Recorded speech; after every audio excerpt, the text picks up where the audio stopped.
Next is electrical energy of 2 point charges and of dipole in an electrostatic field. तर 2 point charges जे आहेत 2 point चार्जेसची electrical energy आणखी डायपोलची electrostatic फील्डमधली energy हे आपण इथं पाहायचं आहे. तत्पूर्वी फर्स्ट पॉईंट आहे potential energy of system of 2 point charges. तर 2 point चार्जेस जे आहेत ह्या 2 point चार्जेसची potential energy without external electric field हे फर्स्ट आपण बघायचं इथं. त्यासाठी consider this diagram and corresponding animation. Now here let us consider two charges q1 and q2 with position vectors r1 and r2 relative to some origin O. आता हा जे origin O आहे ह्या ओरिजिन O पासून first point जे q1 आहे first charge at a distance r1 from origin O. Second charge आहे हा q2 आहे at a distance r2 from origin. Then in bringing the first charge q1 to position A, that is R1, no work is done because there is no external field against which work needs to be done as charge Q2 is still at infinity, that is W1 equal to 0. आता पहिला charge आहे हा Q1 इथं अगोदर already कोणताही charge नाही आहे, इथं रिकामी जागा आहे, त्यामुळे इथला पहिल्या चार्जला अपोज करायला इथं काही नाही आहे. त्यामुळं इन्फिनिटीपासून पहिल्या चार्जला ह्या Q1ला चार्जला ए ठिकाणी आणण्यासाठी म्हणजे R1 इतक्या अंतरावरती इथे ह्या ठिकाणी आणण्यासाठी काही वर्क डन लागत नाही, कारण इथं अपोजिशन नाही आहे. No opposition no work done. Hence work done required to bring this Q1 charge from infinity to this a point that is R1 from origin is W1 equal to 0.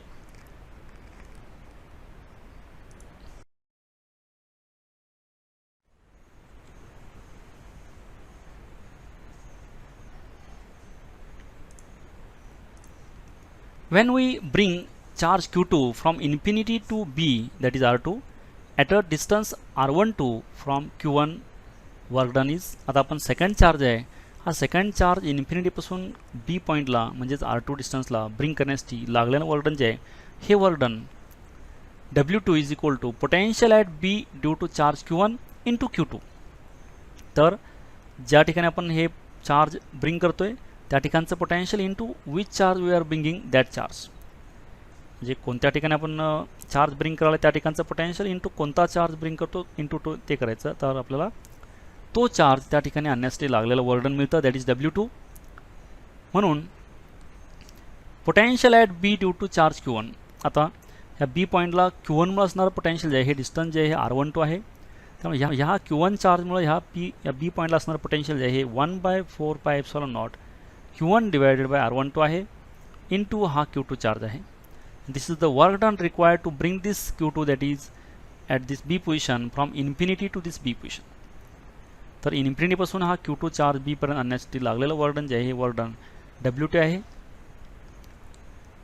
This work done in bringing the two charges to their respective locations is stored as potential energy of the configuration of two charges. आता हे दोन्ही charges आपल्याला इथं ए पॉईंटला आणि बी पॉईंटला bring करण्यासाठी जे काही वर्क डन लागलेलं आहे ते वर्क डन ह्या दोन्ही चार्जेसमध्ये ह्या सिस्टीममध्ये पोटेन्शियल एनर्जीच्या फॉर्ममध्ये स्टोअर होतं. म्हणून हे जे टोटल वर्क डन आहे दोघांना इथं ब्रिंग करण्यासाठी लागलेलं वर्क डन जे आहे म्हणजे पहिल्या चार्जला इन्फिनिटीपासून ए पॉईंटपर्यंत म्हणजेच ह्या R1 डिस्टन्सला आणण्यासाठी लागलेलं वर्क डन W1 आहे. दुसरा चार्ज जे Q2 आहे याला इन्फिनिटीपासून बी पॉईंटपर्यंत म्हणजेच R2 डिस्टन्सला आणण्यासाठी लागलेलं वर्क डन आहे हे W2 आहे. दोन्ही वर्क डन ॲड केल्यानंतर आपल्याला टोटल वर्क डन मिळेल म्हणजे ह्या दोघांना आणण्यासाठी लागलेलं वर्क डन आहे. ह्यामध्ये W1 आणि W2च्या व्हॅल्यू पुट केल्या. W1 हे 0 आहे W2 इथं आपण ऑलरेडी कॅल्क्युलेट केलं ही व्हॅल्यू पुट केली तर आपल्याला टोटल W जे आहे 1/4πε0 Q1 Q2 बाय R12 इतकं मिळालं. आणखीन हे W जे वर्क डन ह्या दोघांना इथं ब्रिंग करण्यासाठी लागलेलं वर्क डन जे आहे आणि हे वर्क डन म्हणजेच ह्या दोन चार्जेसमध्ये पोटेन्शियल एनर्जीच्या फॉर्ममध्ये स्टोअर होतं म्हणून आपण हेच W ने रिप्लेस केलं energy. Hence energy of this two system of charges 1/4πε0 first charge into second charge divide by distance between these two charges that is Q1 Q2 by R12. म्हणजे दोन system of charges जे आहेत without external electric field असेल त्या दोन्ही system of चार्जेसमध्ये potential energy store असते. ती energy U equal to 1/4πε0 Q1 Q2 by R12 इतके असते.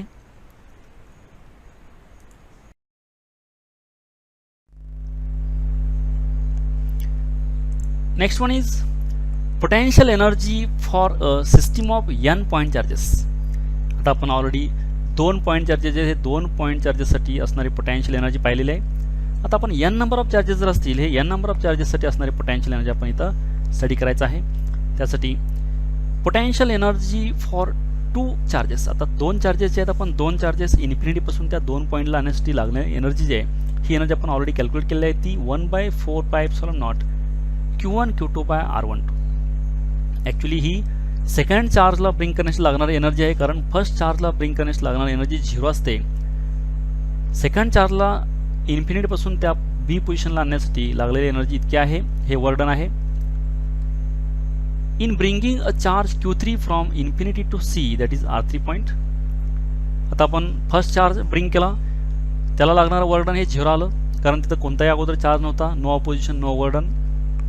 सेकंड चार्ज ब्रिंक करते वेळा पण फर्स्ट चार्ज होता तो चार्ज अपोज करतो, म्हणून त्याचं अपोजिशन ओव्हरकम करण्यासाठी लागणारी potential energy work done plus this to bring the second charge that is Q2 from infinity to that B point is W2.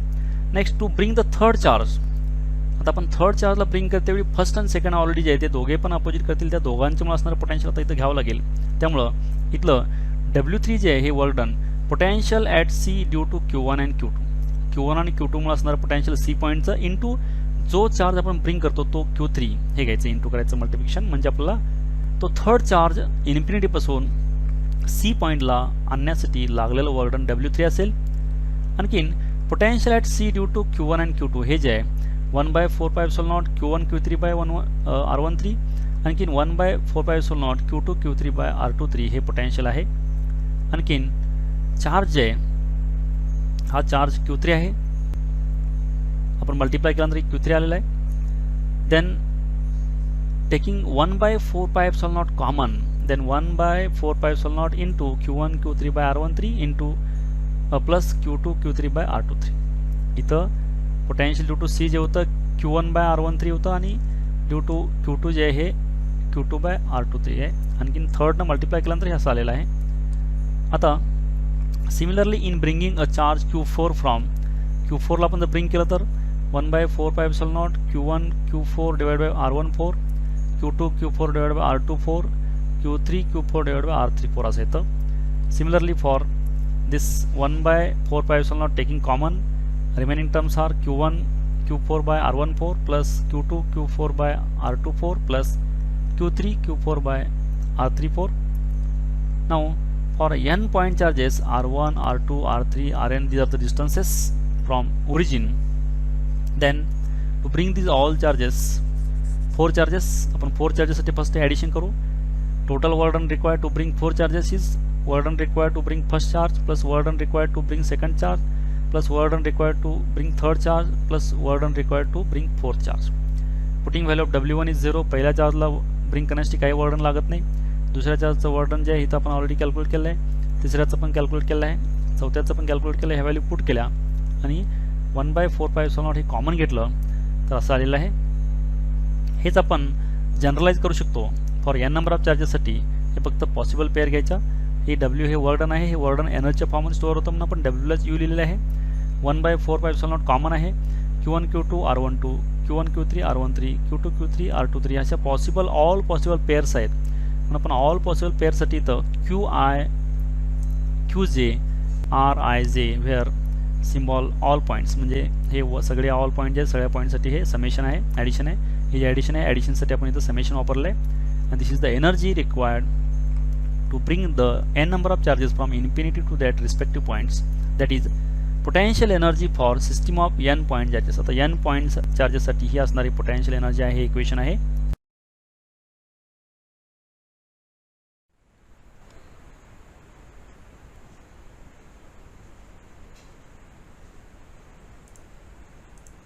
Next point is potential energy of a single charge in an external field. आता बाहेरच्या external electric फील्डमध्ये आपण एक single charge आहे, ह्या single charge असणारी potential energy पाहायची आहे.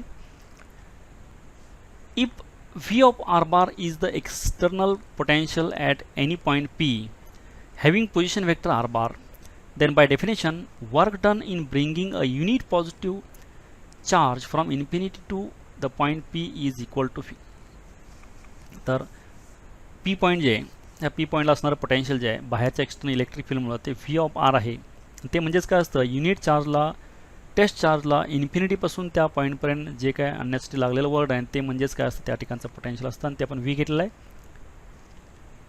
Now work done in bringing a charge Q from infinity to the given point in external field is.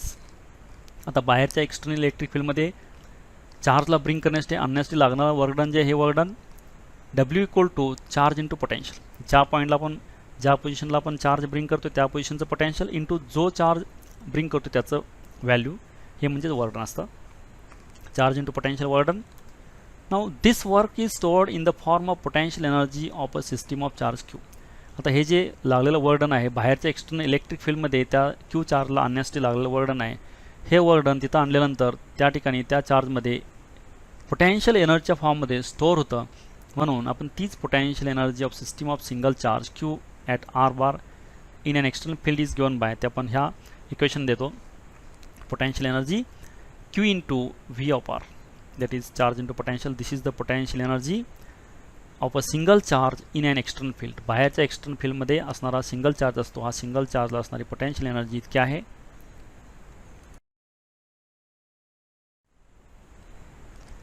Next point is potential energy of a system of two charges in an external field.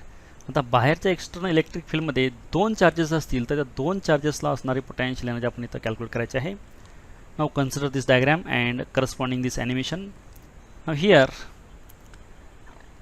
the work done in bringing the charge q1 from infinity to r1 in external electric field. आता बाहेरच्या external आपण electric field apply केला, त्या external electric फील्डमध्ये पहिला हा charge आहे इन्फिनिटीपासून त्या पी ए पॉईंटला r1 डिस्टन्सला ब्रिंग करायचं असेल तर त्या ठिकाणी लागलेलं वर्क डन जे आहे हे work done W1 equal to charge into potential. ज्या ठिकाणी आपण ब्रिंग करतो त्या ठिकाणचं पोटेन्शियल इनिशियली एक्सटर्नल इलेक्ट्रिक फील्डमुळे असणारं पोटेन्शियल आहे व्ही ऑफ r1 घेतलेला आहे आणि जो चार्ज आपण ब्रिंग केला आहे तो q1 आहे. q1 into potential that is work done required to bring this first charge in external electric field. आपण हेच विदाउट इलेक्ट्रिक फील्डमध्ये झिरो घेतलेलं होतं कारण त्यावेळी इलेक्ट्रिक फील्ड नव्हती, त्यामुळे अपोजिशन नव्हतं. इथे इलेक्ट्रिक फील्ड असल्यामुळे ह्या पहिल्या चार्जला इथं ब्रिंग करण्यासाठी इतकं वर्क डन लागलेलं आहे W1. Now to bring the charge q2 to r2 the work done is not only against the external field E but against the field due to Q. आता दुसरा चार्ज आहे, दुसरा charge इन्फिनिटीपासून इथं bring करण्यासाठी तर external electric फील्डच्या against पण याला वर्क डन करावं लागेल आणि पहिला चार्ज आपण इथं आणलेला आहे त्यामुळे त्याच्या अगेन्स्ट पण इथं वर्क डन करावं लागेल. म्हणून total work done required to bring this second charge is work done is equal to work done due to first charge work done due to external electric field and work done due to first charge.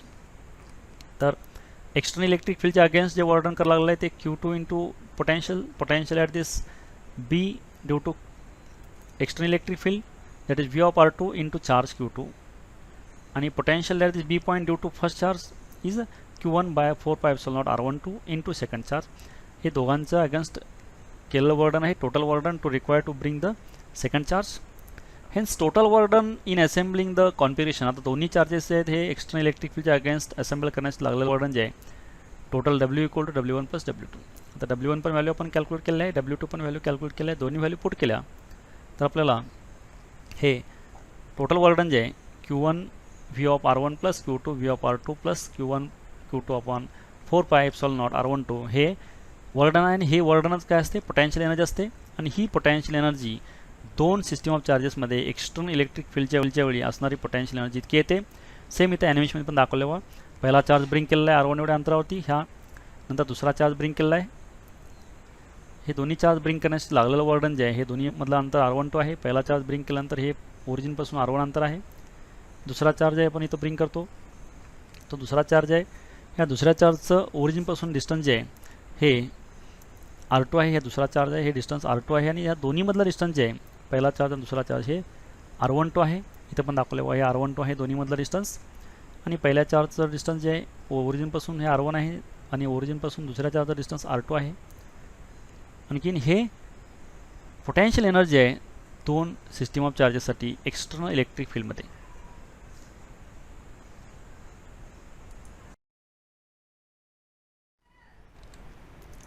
Now this calculated work done, आता आपण जे work done calculate केलं आहे this work done is stored as the potential energy of the system in the position when the dipole makes an angle theta with the electric field. आता आपण जे काही वर्डन calculate केलं आहे, हे वर्डन या डायपोलमध्ये पोटेन्शियल एनर्जीच्या फॉर्ममध्ये स्टोअर होतं. आणखी ज्यावेळी हा डायपोलचा अँगल जे आहे इलेक्ट्रिक फील्डशी केलेला अँगल हा थिटा असेल, त्यावेळी त्याच्यामध्ये झालेलं वर्डन जे आहे ते आपण आता जस्ट कॅल्क्युलेट केलं आहे. याच्यामध्ये आता हे जे वर्डन आहे यामध्ये आपण the zero potential energy can be chosen as per convenience. We can choose U of theta naught equal to 0. आता आपण झिरो पोटेन्शियल एनर्जी आहे म्हणजे जे आहे आपण रेफरन्स पोटेन्शियल एनर्जीला आपण झिरो पोटेन्शियल एनर्जी म्हणतो. ॲक्च्युली दिस झिरो नसते, पण आपण ज्याला रेफरन्स मानतो त्याला आपण झिरो पोटेन्शियल एनर्जी घेतो.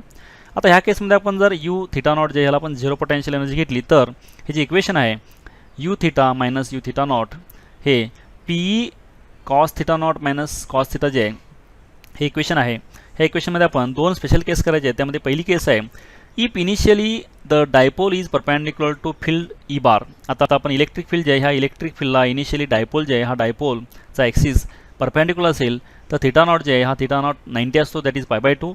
तर हे जे इक्वेशन आहे ह्या इक्वेशनमध्ये आपण व्हॅल्यू जर पुट केली थिटा नॉटची π/2 तर हे इक्वेशन असं होईल. हे थिटा आपण हे जे यू थिटा नॉट जे आपण 0 घेतलं, ही रेफरन्स पोटेन्शियल एनर्जी ही 0 घेतल्यानंतर ओनली यू थिटा येतं इथं, आणि यू थिटा आल्यानंतर हे जे आहे ह्यामध्ये कॉस थिटा नॉट जे आहे थिटा नॉटची व्हॅल्यू आपण π/2 टाकली. जर हे initially direction of electric field आणि ॲक्सिस डायपोल जे आहे हे एकमेकाला परपेंडिक्युलर असतील त्यावेळी तर कॉस π/2 जे आहे हे 0 येतं, त्यामुळे हे ओनली मायनस कॉस थिटा आहे. त्यामुळे पी मायनस कॉस थिटा जे हे मायनस पी कॉस थिटा येतं. मग पी कॉस थिटा जे आहे आपण हे P bar dot E bar लिहू शकतो, dot product P bar dot E bar म्हणजेच पी कॉस थिटा आणि मायनस साईन आहे. ही आहे यू थिटा एनर्जी त्याची. सेकंड केस आहे if initially the dipole is parallel to the field E bar. आता इलेक्ट्रिक फील्ड ई बार जे आहे हे इलेक्ट्रिक फील्ड ई बारला डायपोल जे आहे हा डायपोलचा ॲक्सिस जर पॅरलल असेल तर त्यावेळी थिटा नॉट जे आहे 0 येतं. थिटा नॉट 0 असल्यामुळे हे जे इक्वेशन आहे हे आपण ऑलरेडी इथं यू थिटा नॉट हे 0 टाकलेलं आहे, त्यामुळे यू थिटा आहे हे P cos theta naught minus cos theta. Theta नॉटची व्हॅल्यू आपण 0 टाकली, कॉस 0 1 येतं, त्यामुळे हे 1 आलं. Remaining terms as it is आहेत, त्यामुळे ही यू थिटा जी आहे ही एनर्जी त्यामधली potential energy P into bracket 1 minus cos theta bracket complete अशी येते. आपण ह्या दोन स्पेशल केस बघितल्या. आणि जनरल जे आहे हे general U theta minus U theta naught equal to P into bracket cos theta naught minus cos theta हे असं potential energy of this if dipole is placed in external electric field. म्हणजे बाहेरच्या external electric फील्डच्या सानिध्यामध्ये जर आपण dipole place केला तर त्या डायपोलमध्ये असणारी पोटेन्शियल एनर्जी आहे ही एनर्जी आपण अशी कॅल्क्युलेट करतो. आणखीन ह्यामध्ये आपण दोन स्पेशल केस केला, त्यामध्ये ही पोटेन्शियल एनर्जी आहे डायपोलची.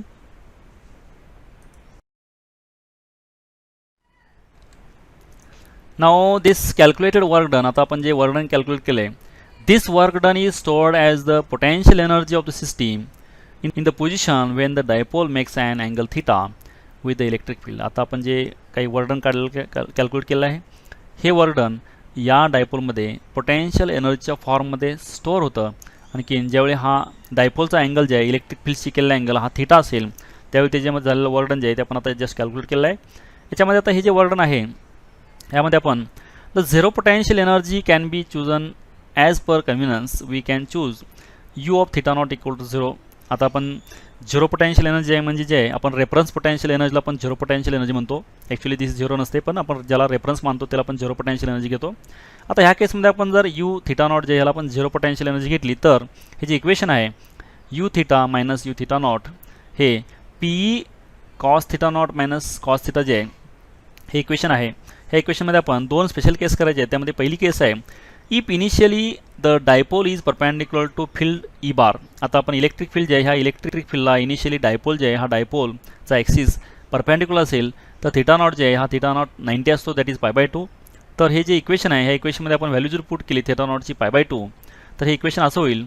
हे थिटा आपण हे जे यू थिटा नॉट जे आपण 0 घेतलं, ही रेफरन्स पोटेन्शियल एनर्जी ही 0 घेतल्यानंतर ओनली यू थिटा येतं इथं, आणि यू थिटा आल्यानंतर हे जे आहे ह्यामध्ये कॉस थिटा नॉट जे आहे थिटा नॉटची व्हॅल्यू आपण π/2 टाकली. जर हे initially direction of electric field आणि ॲक्सिस डायपोल जे आहे हे एकमेकाला परपेंडिक्युलर असतील त्यावेळी तर कॉस π/2 जे आहे हे 0 येतं, त्यामुळे हे ओनली मायनस कॉस थिटा आहे. त्यामुळे पी मायनस कॉस थिटा जे हे मायनस पी कॉस थिटा येतं. मग पी कॉस थिटा जे आहे आपण हे P bar dot E bar लिहू शकतो, dot product P bar dot E bar म्हणजेच पी कॉस थिटा आणि मायनस साईन आहे. ही आहे यू थिटा एनर्जी त्याची.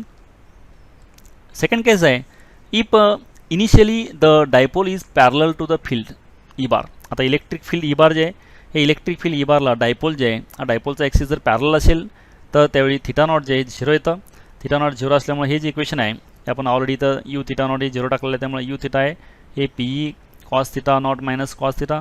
थिटा नॉटची व्हॅल्यू आपण 0 टाकली, कॉस 0 1 येतं, त्यामुळे हे 1 आलं. Remaining terms as it is आहेत, त्यामुळे ही यू थिटा जी आहे ही एनर्जी, त्यामधली potential energy P E into bracket 1 minus cos theta bracket complete असे येते. आपण ह्या दोन स्पेशल केस बघितल्या. आणि जनरल जे आहे हे general U theta minus U theta naught equal to P E into bracket cos theta naught minus cos theta हे असं potential energy of this if dipole is placed in external electric field. म्हणजे बाहेरच्या external electric फील्डच्या सानिध्यामध्ये जर आपण dipole place केला तर त्या डायपोलमध्ये असणारी पोटेन्शियल एनर्जी आहे ही एनर्जी आपण अशी कॅल्क्युलेट करतो. आणखीन ह्यामध्ये आपण दोन स्पेशल केस केला, त्यामध्ये ही पोटेन्शियल एनर्जी आहे डायपोलची.